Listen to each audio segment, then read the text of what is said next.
নমস্কাৰ সকলোকে স্বাগতম জনাইছো মোৰ ইউটিউব চেনেললৈকে। এইটো ভিডিঅ'ৰ জৰিয়তে বিটিআৰ শিক্ষক নিযুক্তিৰ গুৰুত্বপূৰ্ণ ইনফৰমেশ্যন দিব বিচাৰিছোঁ। যিসকল বিটিআৰৰ টেট পাছ কৰা প্ৰাৰ্থী সেইসকল প্ৰাৰ্থীৰ কাৰণে ভিডিঅ'টো যথেষ্ট গুৰুত্বপূৰ্ণ হয়। স্পেচিয়েলি শিক্ষক নিযুক্তিৰ দুটা গুৰুত্বপূৰ্ণ ইনফৰমেশ্যন দিব বিচাৰিছোঁ এইটো ভিডিঅ'ৰ জৰিয়তে। আজি প্ৰমোদ বড়ো ডাঙৰীয়াই সাংবাদিকৰ প্ৰশ্ন উত্তৰত কি ক'লে, জিটিপিজিটিৰ লগতে লয়াৰ প্ৰাইমেৰী আৰু আপাৰ প্ৰাইমেৰী অৰ্থাৎ LP আৰু UPৰ বিষয়ে কি ক'লে সেইখিনি কথা আপোনালোকক এইটো ভিডিঅ'ৰ জৰিয়তে দিব বিচাৰিছোঁ। খুব গুৰুত্বপূৰ্ণ হয়, গতিকে বিটিআৰৰ টেট পাছ কৰা প্ৰাৰ্থীসকলৰ কাৰণে ভিডিঅ'টো খুব গুৰুত্বপূৰ্ণ হয়। গতিকে আপোনালোকে ভিডিঅ'টো শেষলৈকে চাই থাকিব। তেতিয়া হওক আজিৰ ভিডিঅ'টো আমি আৰম্ভ কৰোঁ। বিটিআৰ প্ৰধান প্ৰমোদ বড়ো ডাঙৰে আজি সাংবাদিকৰ প্ৰশ্ন উত্তৰত জিটিপিজিটিৰ কথা এনেকৈ কৈছে যে জিটিপিজিটিৰ ৰিজাল্ট 1-2 দিনৰ ভিতৰত মানে কি দিব বুলি কৈছে, যিটো নেকি বহুত বেছি ভাল খবৰ হয়।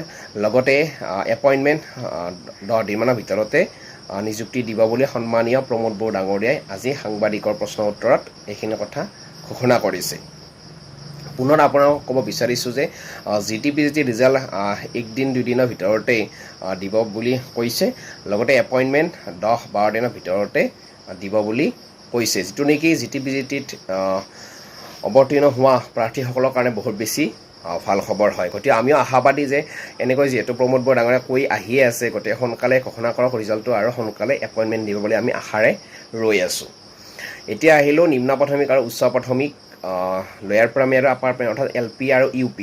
LP আৰু UPৰ যিহেতু যোৱা বছৰ 1200 পদৰ নিযুক্তি হৈ গৈছিল বহু বছৰ বিৰতিৰ মূৰত, আৰু তাৰ পিছৰ পৰা যিহেতু আকৌ এটা আমি খবৰ পাই আহি আছোঁ 667টা পদৰ বিজ্ঞাপন বিটিআৰ চৰকাৰ তথা শিক্ষা বিভাগে মুকলি কৰি দিব, আৰু নিযুক্তি দিয়াৰ দিনাৰ পৰা আজিলৈকে অপেক্ষা কৰি থকা হৈছে। কিন্তু প্ৰমোদ বড়ো ডাঙৰে আজি পুনৰ সাংবাদিকৰ প্ৰশ্নৰ উত্তৰত কৈছে যে যি 667টা পদ সেই পদৰ 1-2 দিনৰ ভিতৰতে SIU হৈ আহিব বুলি কৈছে, আৰু SIU হৈ অহাৰ লগে লগে এইটো মাহৰ ভিতৰতে কমপ্লিট কৰিম বুলি আজি সাংবাদিকৰ প্ৰশ্নৰ উত্তৰত কৈছে। অৰ্থাৎ জিটিপিজিটিৰ সমান্তৰালকৈ নিম্ন প্ৰাথমিক আৰু উচ্চ প্ৰাথমিক কামখিনিও সম্পূৰ্ণ কৰিম বুলি কৈছে, যিটো নেকি নিম্ন প্ৰাথমিক আৰু উচ্চ প্ৰাথমিকৰ কাৰণে ৰৈ থকা প্ৰাৰ্থীসকলৰ কাৰণে বহুত বেছি ভাল খবৰ হয়। অৰ্থাৎ 667টা পদ SIU হৈ এই 1-2 দিনৰ ভিতৰতে আহিব বুলি কৈছে, আৰু অহাৰ লগে লগে 10-15 দিনৰ ভিতৰত নিযুক্তি প্ৰক্ৰিয়া সম্পন্ন হ'ব বুলি সন্মানীয় বিটিআৰ প্ৰধান প্ৰমোদ বড়ো ডাঙৰীয়াই আজি সাংবাদিকৰ প্ৰশ্ন উত্তৰত কৈছে। যিটো নেকি বিটিআৰৰ টেট পাছ কৰা প্ৰাৰ্থীসকলৰ কাৰণে যিসকলে এটা চাকৰিৰ কাৰণে অধীৰ আগ্ৰহেৰে বাট চাই আছে, আৰু সেইসকল প্ৰাৰ্থীৰ কাৰণে বিটিআৰ শিক্ষক নিযুক্তি এটা বহুত বেছি ভাল খবৰ বুলি ক'ব লাগিব। আমিও আশাবাদী যে প্ৰমোদ বড়ো ডাঙৰীয়া সংবাদ মেল যোগে কৈ আহি আছে যে 1-2 দিনৰ ভিতৰতে দিব। আমি ইয়াৰ আগতে ভিডিঅ' আপোনালোকক দিছিলোঁ। আজিও পুনৰ এইকাৰণে দিব লগা হ'ল যে এইটো বিষয় যিহেতু উত্থাপন হ'ল আজি সাংবাদিকৰ প্ৰশ্ন উত্তৰত জিটিপিজিটিৰ ৰিজাল্ট 1-2 দিনৰ ভিতৰতে দিব বুলি কৈছে, আৰু নিযুক্তি 10 দিনৰ ভিতৰতে দিব বুলি কৈছে। তাৰ সমান্তৰালকৈ যিটো ইলেমেণ্টৰী লয়াৰ প্ৰাইমেৰী আৰু আপাৰ প্ৰাইমেৰীৰ যি SIU হৈ আহিবলৈ বাকী আছে সেই SIU মানে কি 1-2 দিনৰ ভিতৰতে আহিব বুলি কৈছে, আৰু অহাৰ লগে লগে এইটো মাহৰ ভিতৰতে হয়তো কমপ্লিট হোৱাৰ সম্ভাৱনা আছে।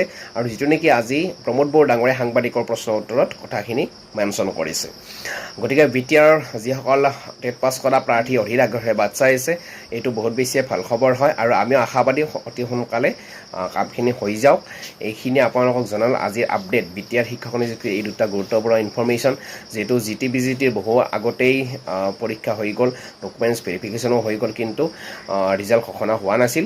গতিকে আমি আশাবাদী এইকেইদিনৰ ভিতৰতে সম্পূৰ্ণ হওক। লগতে নিম্ন প্ৰাথমিক আৰু উচ্চ প্ৰাথমিকৰ কাৰণে যি SIU হৈ অহাৰ কাৰণে অধীৰ আগ্ৰহেৰে প্ৰাৰ্থীসকলে বাট চাই আছে, যিহেতু আজি ক'লে যে 1-2 দিনৰ ভিতৰতে হ'ব বুলি, গতিকে আশাবাদী এই 2 দিনৰ ভিতৰতে হৈ যাওক আৰু নিযুক্তিও সোনকালে হৈ যাওক। এইখিনিয়ে আপোনালোকক জনালোঁ। ধন্যবাদ। জয় অসম।